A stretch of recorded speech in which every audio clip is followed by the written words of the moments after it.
The activists within the industry are desperate to hold on to their jobs and they will do anything that it takes. And while the mainstream media has been defending Veilguard for months at this point, they're slightly changing their tune now that they realize they're not getting any more views on supporting it. So now PC Gamer's editor is bashing this title and declaring he's done with Bioware. I have a few different things to show off, but before I get into the topic, if you enjoy the content I create, check out the links in the description, join the community in my live streams, and consider supporting through Patreon or YouTube memberships. Now, of course, I live streamed a full playthrough of the Veilguard. I absolutely hated it. It was not a good game. It was not worth the decade-long wait, and while the mainstream media was trying their hardest to say that this was a stunning and brave game leading up to release and shortly after, now they're changing their tune. So in an article titled, "After Years of Holding Out Hope, 2024 was the year I finally gave up on Bioware,"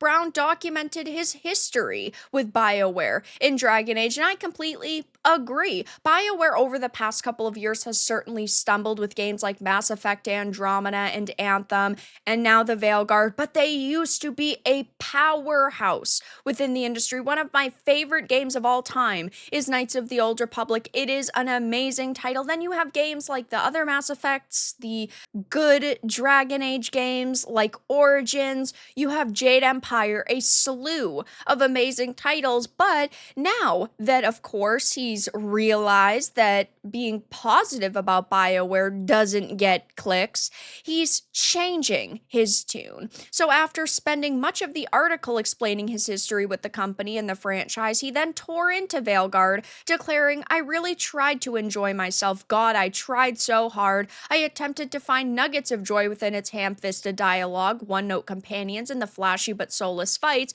but I just couldn't do it. Every time there was a glimmer of hope, it was dashed against the rocks of infinite disappointment." And funny enough, I completely agree with this. I also tried to have a certain level of fun within the game. The only fun I really had was chat pointing and laughing at me, visibly cringing. That was the best part of this experience because, yeah, I mean, most of the characters are just tokens of some sort of sexuality. You have modern terminology like transgender and non-binary shoved in your face a lot, characters establishing their pronouns. You have really terrible character designs. The environments were pretty decent, though a lot of them just felt very linear, which I think can be okay if you've got a lot of like verticality and there's different levels. That was not particularly the case. And then, of course, you just have them disrespecting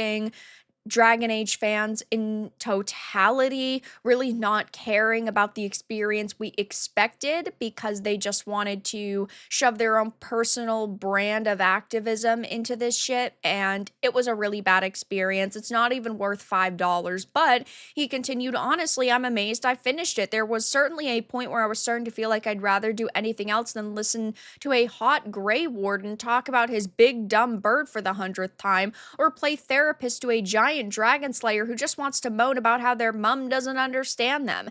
These should have been great characters. I don't see how they ever could have been great characters with the activists that were writing it.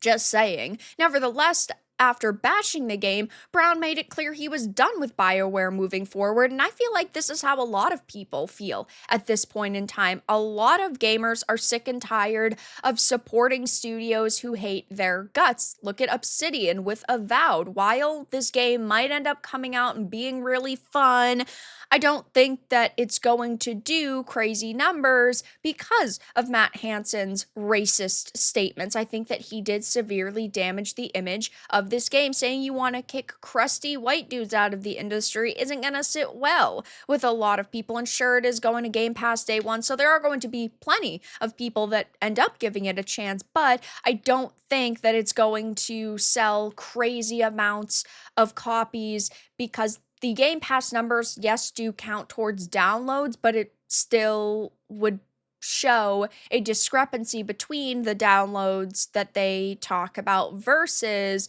the dollar amounts that they bring in. But he continues to say, when I got to the final cutscene that teased what we can expect from the next Dragon Age, it really sealed the deal. I'm out. BioWare just isn't telling the stories I care about anymore. Instead of moping around, I'm moving on. And it's a pretty sad day when people who have loved BioWare their whole lives have to give up on it. You know, you have to leave the Mass Effects in the past, you have to leave the Amazing Dragon Ages in the past, you have to leave the Jade Empires and the KOTORs in the past. That's heartbreaking to me because BioWare used to be one of my favorite studios of all time, if not my favorite studio of all time. And there was a point where I felt like they could do no wrong. They could always make great products, but it's just not that way anymore. And even if you've loved a studio your whole entire life, you cannot blindly trust them anymore. You have to do your research. You have to look into what they've been saying, how they've been acting on social media. You have to look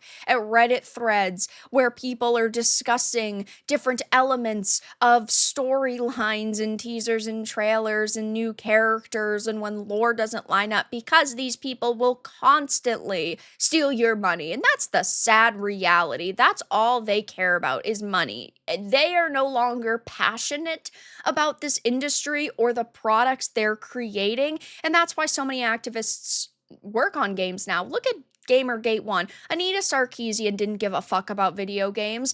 Zoe Quinn didn't give a fuck about video games. They only saw an opportunity to make a quick buck, and that's what they did. And that's what the mentality of so many people in this industry is now. When games used to be fucking amazing, that's when the passionate people were part of the industry. And sure, there are still some that make games nowadays that are good and that love them, but that's definitely not the majority. And his harsh comments, of course, come in the wake of a number of pieces of evidence that indicate the game's sales are not good. First, the game's director, Corinne Bush, shut down a question about the commercial success, and Corinne Bush made a very, in my opinion, controversial statement by saying they're proud of the critical reception, but nobody should give a fuck about what the critics say. Critics do not buy video games. These developers should care about what gamers are saying, how gamers are taking it. But at that point, they were just scrounging for a way to say the game is a success, right? They needed some way to say our game is doing good, and that just happened to be using the critics, which just makes it look even worse for them. But finally, they stated, unfortunately, on the sales side, that's not something we can really discuss. But of course, we know with Inquisition, that was a long burn to get to those sales numbers. So they think that maybe this will be a long burn too. Yeah, a long burn to the fucking bottom. And when you look at the player numbers just on Steam, it paints a very grim picture. 89,418 is the all-time peak at release, and in-game right now is 8,101. The 24-hour peak is 11,374, and sure, it's a single-player game, so once people finish it, they're not going to return unless they are playing DLC, which they're not making for this game, or they want to do a new playthrough, and I don't think that's ever going to happen.